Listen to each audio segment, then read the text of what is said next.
y en a un, il a sorti un couteau, il me l'a mis sous la gorge. Et il m'a dit, ouais, bah, tu sais quoi, toi, tu vas mourir aujourd'hui, espèce de sale arabe. Donc à partir de là, jusqu'au hall Biltoki, on a eu une série d'agressions qui s'est faite tous les soirs. Bah, tu vois, là, on est en bas, on a tout un groupe là qui est là-haut, là, tu vois. Tu vois le groupe qui est là-haut?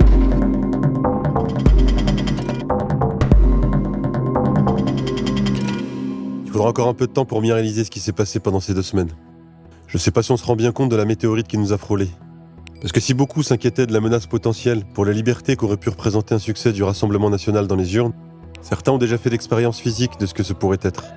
On pourra dire ce qu'on veut sur le changement de style, le changement de nom, mais c'est en même temps que le parti d'extrême droite caracolait en tête dans les sondages, que les actes racistes s'enchaînaient un peu partout en France, comme un alignement. Le racisme, c'est pas qu'un concept dont on débat sur les plateaux télé, c'est 7 balles dans le dos d'Amar à Bobigny. C'est un étudiant de 19 ans jeté dans le canal à Montpellier, après avoir été insulté de sale arabe. C'est un homme traité de sale bougnoul, puis roulé de coups en bas de chez lui dans l'Ain. Puis toutes ces autres agressions anonymes, comme à Angers, où Abder, sans abri, se fait insulter lui aussi de sale bougnoul à plusieurs reprises par une dizaine de personnes, se fait ensuite lacérer à coups de cutter cette là-bas, avant de se faire frapper au sol par ces mêmes hommes. Je fais, ah, calmez-vous, pourquoi vous faites des trucs comme ça? Il me dit, si, tu vas voir, toi, t'es sale arabe, tout ça, je fais, moi, je suis né en France. Je fais, qu'est-ce que tu me racontes, sale arabe, si je fais, c'est toi, sale arabe. Il y en a, ils sont sortis par derrière, il y en a, ils sont sortis par devant. J'étais une dizaine, ils m'ont roulé à coups de botte. Okay. Moi, je croyais que la police, ils allaient m'aider. Et dans l'histoire, non, eux, ils ont voulu coller l'affaire sur moi. La police, qui finit par arriver sur les lieux, disperse les agresseurs et embarque Abder dans leur véhicule avant de le relâcher quelques mètres plus tard. Abder va ensuite subir une seconde agression, alors même qu'il avait demandé aux policiers de l'accompagner jusqu'à sa tente afin qu'il puisse se mettre en sécurité. Tu vois, je me barre et en me barrant, je me refais agresser là, à côté de l'hôpital. Par les mêmes? Ouais, par les mêmes. Il y en a un, il prend une balle de baseball, il me bloque ma tête là par terre. Tu vois, je me rappelle, la batte, elle était blanche. Et il y en a un, il a sorti un couteau, il me l'a mis sous la gorge. Et il m'a dit, ouais, bah, tu sais quoi, toi, tu vas mourir aujourd'hui. Espèce de sale arabe. Là, qu'est-ce qui se passe? Il y a le mec de l'hôtel. Il ouvre la fenêtre, il crie, wow! Il fait, qu'est-ce que vous faites? Je vais appeler la police, tout ça. Tac. Et eux, ils se barrent tous en courant. Les violences policières, il y a celles qui frappent, et celles qui ignorent les plaintes et qui refusent de voir ce qui s'est pourtant passé devant ses yeux. Tu vois, je peux même pas bouger. Il me dit, tu veux porter plainte contre quoi? Je me suis pas agressé là 3 fois de suite, tout ça. Et vos collègues là, ils sont venus, tout ça, ils ont vu les mecs là en train de me rouler à coups de botte. Au lieu de les embarquer, ils leur ont dit, ouais, partez.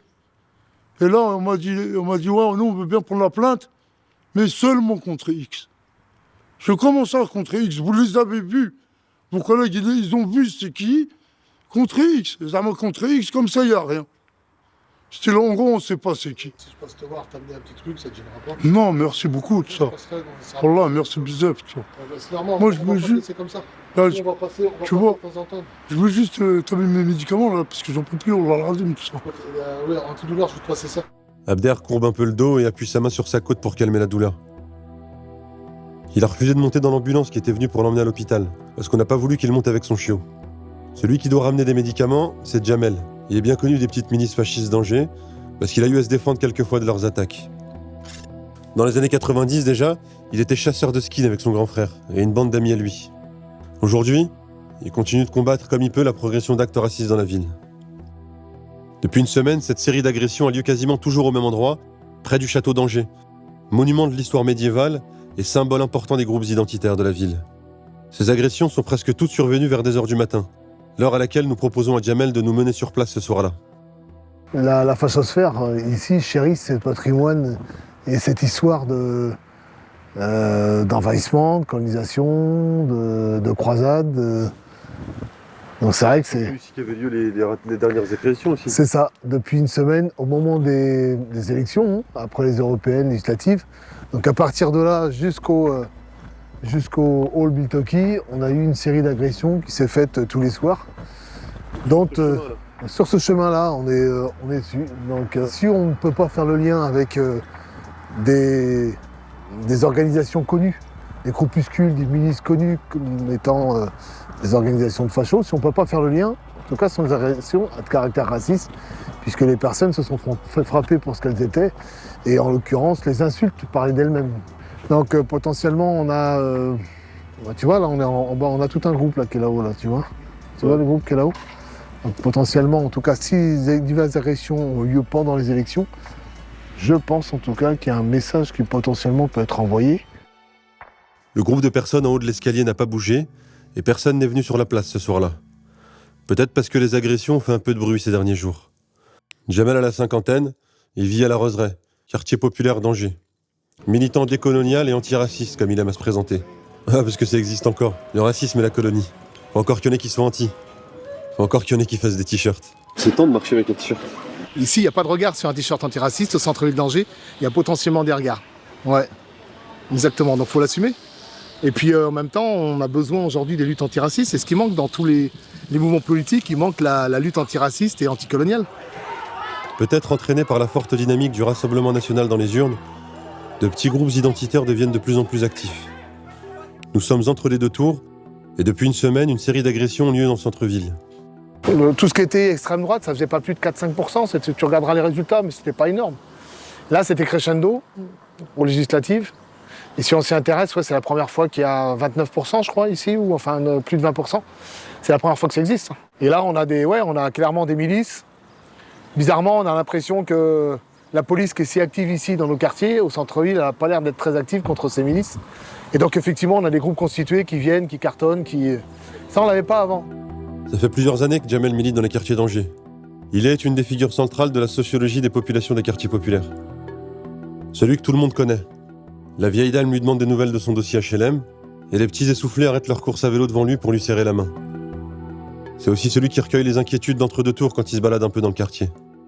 C'est vraiment un volcan intérieur qu'on a en ce moment. On se sent atteint dans notre dignité. La dignité, c'est vraiment important chez nous. C'est pas qu'on n'aime pas la France c'est notre patrie, c'est notre mère patrie. Mais, qu'est-ce que vous voulez? Là, en ce moment, on ne se sent pas du tout protégés. Pas du tout. Et avec l'arrivée de ces phénomènes d'extrême droite, là, on est vraiment dans le gouffre. Les idées et les théories racistes se sont développées ces dernières années en France, peut-être à mesure que les digues antiracistes reculaient. Pour comprendre, il n'y a qu'à voir les campagnes de lynchage médiatique que Jean-Luc Mélenchon et les députés de la France Insoumise ont subies lors des dernières élections européennes et législatives. L'antisémitisme, c'est LFI, et on le voit très bien. Et qui aujourd'hui pactise avec le communautarisme islamique le plus obtus. Et ce pour avoir offert une part importante de leur prise de parole publique à la lutte contre l'islamophobie. Ce qui ajoute du racisme au racisme, c'est peut-être de ne pas voir la lutte contre les discriminations comme l'axe important d'une campagne, mais comme le simple moyen de séduire les Noirs et les Arabes de ce pays. Plusieurs études nous indiquent d'ailleurs que ce serait une erreur d'essentialiser le vote de la communauté musulmane au seul fait de son appartenance à une communauté religieuse. En plus, Français d'origine, tu te rends compte. Tu te rends compte, ça va très loin. C'est gravissime. Et puis d'origine, c'est quoi? C'est arabo-musulmane uniquement. Hein. Ça sera pas... Pour dire autre chose, c'est uniquement les Mohamed, les Saïd, les Ali et tout ça. Clairement. Alors voilà, donc on prend nos précautions. Il faut savoir maintenant se faire un self-défense. Parce qu'il faut s'attendre maintenant à des attaques, des humiliations, des harcèlements de partout. Tous ces fils qui nous tiennent. Jamel, il fait partie de ces travailleurs du projet qu'on appelait le Vivre Ensemble et qui pendant des années ont galéré à tisser avec des bouts de ficelle des liens entre les habitants des cités et les droits du centre-ville. C'est toutes ces années de travail que cet entre-deux-tours promettait de balayer. Mais quelques jours plus tard, et à la surprise générale, le nouveau Front populaire remporte le plus de sièges à l'Assemblée et devance les députés du Rassemblement national.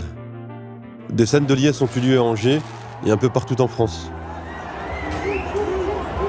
Si le parti d'extrême droite n'a réussi à faire élire aucun député dans les Pays de la Loire, et ce malgré la qualification de 29 candidats au second tour, Jamel préfère rester vigilant. Le piège, c'est de se dire que justement, ça y est, on en a rassuré, ça y est, c'est terminé, c'est bon, on a gagné. C'est là où il est le piège, justement. Eux, c'est qu'une bataille de perdus. Ils lâcheront pas l'affaire. Là, on a affaire à une fachosphère qui est beaucoup plus aristocrate, beaucoup plus intellectuelle, qui va laisser aucune marge de manœuvre. Parce que les gens qui sont lâches ou qui ont peur, mais qui veulent se croire warrior et la jouer viril, la réalité, c'est que ça vaut pas du tout les skins qu'on a connus, nous, à une époque. Le mouvement skinhead raciste était en effet plutôt issu des classes populaires dans les années 90. Aujourd'hui, ces nouveaux groupes sont au contraire à majorité constitués de jeunes issus de la bourgeoisie locale à Angers, et qui ont petit à petit viré à l'extrême après l'écroulement de la droite conservatrice. Ils mettent en avant la défense d'un catholicisme identitaire. On les a retrouvés à la tête de plusieurs manifestations, appelant notamment à stopper l'immigration ou encore acheter l'islam hors d'Europe. Ils ont été aussi très actifs lors des manifs pour tous. Certains d'entre eux se retrouvaient dans une organisation appelée l'Alvarium. Elle a été dissoute par le gouvernement en 2021, mais ses membres ont continué d'agir sous les noms de plusieurs autres groupes. Régulièrement, ils postent dans des groupes de discussion privés des messages les montrant en train de s'entraîner au sport de combat et dans lesquels ils font des commentaires sur les membres un peu trop bronzés de leur groupuscule. Il y a un Renoir, non? Qu'est-ce que tu nous fais là? Non, pas du tout, c'est un jeu d'ombre, non, il est pas noir en fait, c'est un hongrois, tu vois, il est un peu bronzé, mais pas tant que ça. Non, mais moi je me suis dit, en regardant la photo, je me suis dit, ouais, c'est un peu chaud. Le RAF, le réseau antifasciste d'Angers, a contribué à dévoiler l'identité de plusieurs membres de ces milices et regrette qu'ils ne soient pas plus inquiétés. Certaines scènes de complaisance policière interrogent même les militants antiracistes. Comme ce qui s'est passé le jour de l'agression d'Abder, souvenez-vous. La police, ils arrivent, je leur dis, ouais, vous êtes témoins. Vous avez tout vu de ça. Pour qu'ils prennent ma plainte et ils témoignent. Et ils me disent, non, on n'a rien vu. On n'a rien vu, c'est pas nos affaires. Et je leur dis, au moins, mettez-moi dans la voiture. Vous me ramenez là, moi j'étais en panique, tout ça. Vous me ramenez au moins ici, tout ça. Il me dit, non, on te ramène nulle part, tu te démerdes. Et il commence à m'insulter, la police. Va te faire enculer. Des témoignages sont formels, nous disent que les policiers sont venus, les policiers les dispersent, mais à aucun moment ils les arrêtent. À aucun moment ils leur demandent leur identité. Ce qui interroge, et je leur dis encore, c'est que si c'était le cas, on le retransposait avec des jeunes de quartier qui venaient en tant que noirs et arabes, qui venaient en centre-ville, venir casser des bouches, je peux vous assurer qu'il y aurait 15 voitures de flics, comme il y a dans nos quartiers, ou pour une barrette de shit qui sont capables d'arriver avec je sais pas combien de voitures et faire leur tout un cinéma, de la communication, il y aurait du répondant. La question qui se pose, c'est pourquoi effectivement il y a cette impression, ce ressentiment de complaisance. Les flics, ils sont partis, ils leur ont rien fait. Du coup, ils vont remettre leur matériel dans leur voiture avec des cagoules. 1er mai, il y a 2 ans de ça, ils étaient venus à 15 pour attaquer la manif syndicale qui arrivait à la Bourse du Travail. Ils étaient venus à 15 avec des ceintures, avec... je crois qu'ils avaient des matraques, quoi. En tout cas, ils étaient venus à 15 et ils ont foncé dans la banderole. C'est une des vidéos, je crois que je t'ai passé.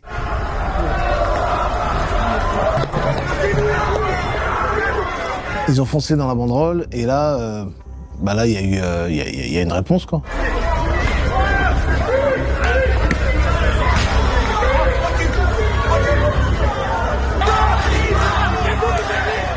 Quand ils viennent, ils descendent en courant sur la banderole syndicale, qui était à côté de la Bourse du Travail, et ils viennent pour dégommer, pour frapper, pour taper, pour insulter. D'ailleurs, quand leur petit chef faillon, là, Jean-Eudes Ganat... Jean-Eudes Ganat, c'est un militant identitaire français. C'est lui qui fonde l'Alvarium. Avec son frère, François Aubert, ils sont très actifs. Tous les deux sont issus d'une famille notable du Front National dans la région.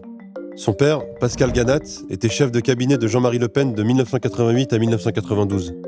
Il poste régulièrement du contenu sur les réseaux sociaux, dans lequel il appelle notamment au réveil des Français face à la racaille. Jamel, il a déjà eu affaire à lui. Il vient, c'est lui qui vient. C'est lui qui vient, en tout cas, à un moment donné, à la banderole, qui vient vers moi, à un moment donné, qui va s'expanser après sur les réseaux sociaux en disant « Ouais, je porte pas plainte, je l'emmerde ». C'est-à-dire qu'à un moment donné, il prend les coups qu'il doit prendre parce qu'il vient agresser. Il y a une légitime défense.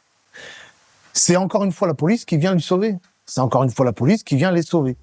Ces petits groupes fascistes qui ont une ou deux fois tenté de s'introduire dans les quartiers populaires d'Angers et qui en ont chaque fois été chassés avec une extrême facilité, prennent ce qu'ils appellent la racaille et le nettoyage de ce qu'ils considèrent être des territoires perdus de la République comme des éléments importants de leur combat.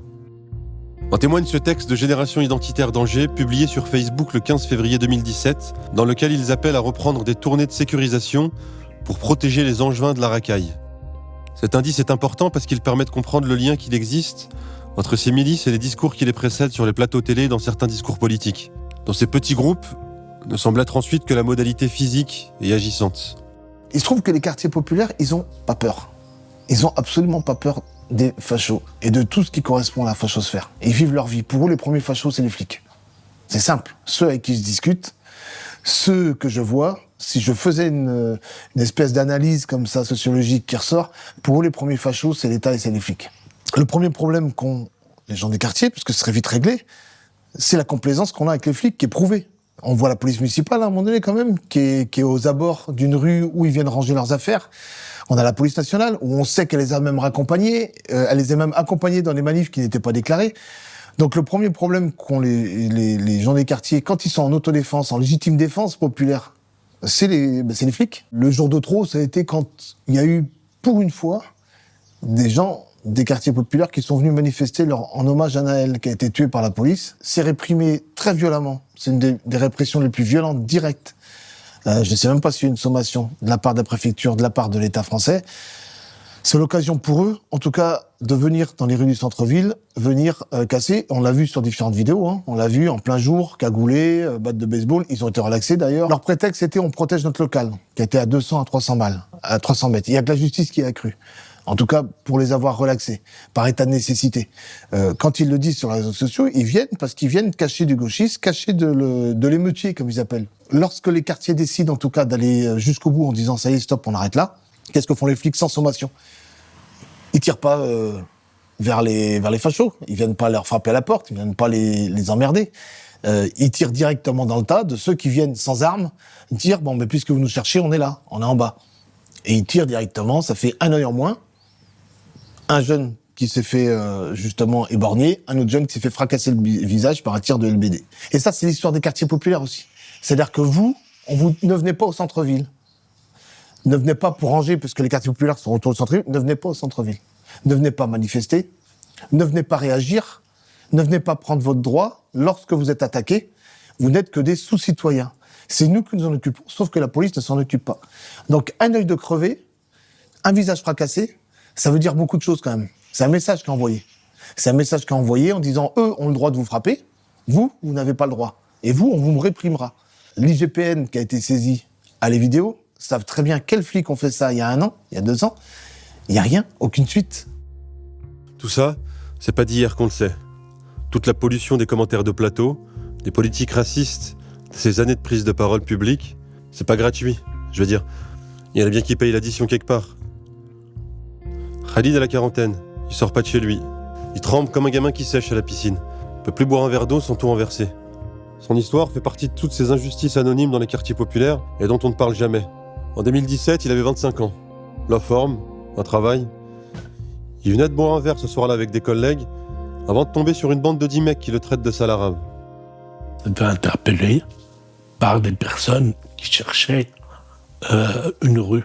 Donc ils nous ont appelés de loin vers la rue Feuilleton qui n'était pas trop éclairée. Donc moi, je suis quelqu'un d'assez tranquille. Ils nous ont dit, ouais, bah, on arrive pour vous dire la rue en question. Sauf que nous, on n'a pas fait gaffe. On parle entre nous. Et lorsqu'ils étaient plus proches, eh ben, on s'est aperçu que c'était des skins rasés et le regard un peu menaçant. Donc ils nous ont dit les Arabes, quand vous êtes nombreux, vous faites vos malins. Quand vous êtes en minorité, vous faites moins les malins. Donc ils étaient assez proches de moi. J'ai pris un coup de boule sur l'arcade. Je suis parti courir avec l'arcade en sang. Et le souci, c'est qu'il y avait d'autres skins qui étaient au bout de la rue, qui m'ont fait un croche-patte et qui m'ont défoncé avec mon ami. Pendant un quart d'heure, donc je me suis fait tabasser. Et donc ensuite, la police a fait ses recherches. Donc ils ont attrapé les skins. Donc ils en ont attrapé 3, mais ils étaient plus nombreux que ça. Ça s'est passé en avril. Le jugement a été fait au mois d'octobre. Le premier mois, j'ai perdu 8 kilos parce que j'ai été un peu sous le choc. Enfin, je le suis encore. J'ai eu 8 300 € de préjudice alors que j'ai mon état de santé qui se dégrade au fil du temps. Donc ils ont pris que 3 à 5 mois de sursis et les skinheads n'avaient même pas pris d'avocat. Donc Donc ils étaient, on va dire peut-être qu'ils savaient qu'à 100%, ils avaient tort.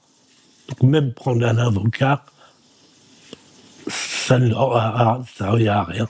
Sauf que c'est la justice qui les a un peu défendus. 3 à 5 mois de sursis pour 3 personnes de la dizaine d'agresseurs présents ce soir-là. Depuis ce jugement, la santé de Khalid s'est considérablement dégradée à mesure que grandissait le vide des soutiens administratifs autour de lui. Au fil du temps, je m'enferme sur moi-même, je deviens paranoïaque. Là, par exemple, aujourd'hui, je peux pas sortir, je peux pas trop sortir la nuit. Je suis pas du tout à l'aise. Parce que ça te rappelle ce moment-là que tu as vécu ? Ça me rappelle ce moment-là. J'ai toujours peur qu'il y a quelqu'un qui me tape dessus. Dès le lendemain, ça t'a pris ces tremblements dès le lendemain de l'agression ? Non. C'était combien de temps à peu près ? Tu sais pas le dire ? Ouais, peut-être un an. Je pense que c'est dû à mon agression. Je ne prends pas de traitement. Au fil du temps, les neurologues, ils m'ont expliqué que c'était peut-être un post-traumatique. Un des moyens de lutter contre ces tremblements était de maintenir une activité professionnelle pour l'occuper, comme le lui avait conseillé sa psychologue d'ailleurs. Mais ces tremblements ont continué, et son contrat d'intérim a cessé d'être renouvelé. Il avait demandé à la mairie de l'aider à trouver du travail, que c'était urgent, et ils lui ont répondu qu'ils ne pouvaient rien faire pour lui. Aujourd'hui, Khalid reçoit 1 000 € d'aide financière pour l'handicap. Sa femme ne peut travailler que quelques heures par semaine, parce qu'elle doit surveiller les enfants que Khalid ne peut plus garder. J'ai pas 100% de mes moyens, et mes collègues, ils en faisaient part, quoi. Ils me disaient, tiens, Khalid, t'as fait une erreur ici, t'as fait une erreur là, tu nous fais perdre du temps. Donc au bout d'un mois et demi, j'ai arrêté. J'aurais mis un peu plus de reconnaissance, surtout de la part des politiques. Parce que là, je suis là à rien faire, à me morfondre. J'aurais aimé au pire que le maire aurait pu me trouver quelque chose, parce que je suis loin d'être bête. J'aurais pu peut-être ma santé, comme l'a dit le psychologue, ma santé aurait été mieux si j'aurais eu une activité quotidienne. J'ai une grosse colère, surtout, comme je l'ai dit, pour les médias. Les médias, beaucoup de gens qui nous dénigrent, qui parlent négativement sur les musulmans ou autres. Aujourd'hui, il y a moyen de rouvrir le dossier. J'ai essayé de les rouvrir, mais on m'a mis des bâtons dans les roues, parce que on m'a demandé de prouver que j'avais pas de tremblement avant et tout. Donc j'ai ramené des certificats de travail. J'ai ramené des déclarations de mon médecin traitant qui a dit j'ai rien du tout. Il se trouve que les avocats qui m'ont défendu, ils m'ont dit c'est pas suffisant. Donc je trouve que voilà, c'est n'importe quoi. Ils t'ont tous laissé abandonner. Je vois peut-être pas ça comme de l'abandon. Je pense qu'il n'y a pas de justice. Parce que peut-être que les avocats, ils vont consulter des personnes supérieures et ils l'ont dit, voilà, c'est un arabe, c'est pas grave. Vive la République et vive la France. Paraît que les idées du RN, on n'a jamais essayé. Ça dépend qui. Khalid, Abder et Jamel, ils ont déjà un peu goûté. Dans les rues sombres, la nuit, les concurrents pour se défendre d'un homme qui en veut à sa couleur de peau ou à son prénom. Les cris au secours ignorés dans les cours d'appel ou les salles d'audience. Et les vibrations d'un corps bloqué depuis 17 ans dans un tremblement de peur. Oui. Après l'agression subie par Khalid ce soir-là, tous les examens n'ont jamais pu déterminer de séquelles neurologiques. Du coup, on est parti, on se demande encore. C'est la justice ou la peur ressentie ce soir-là qui fait le plus trembler Khalid 17 ans plus tard.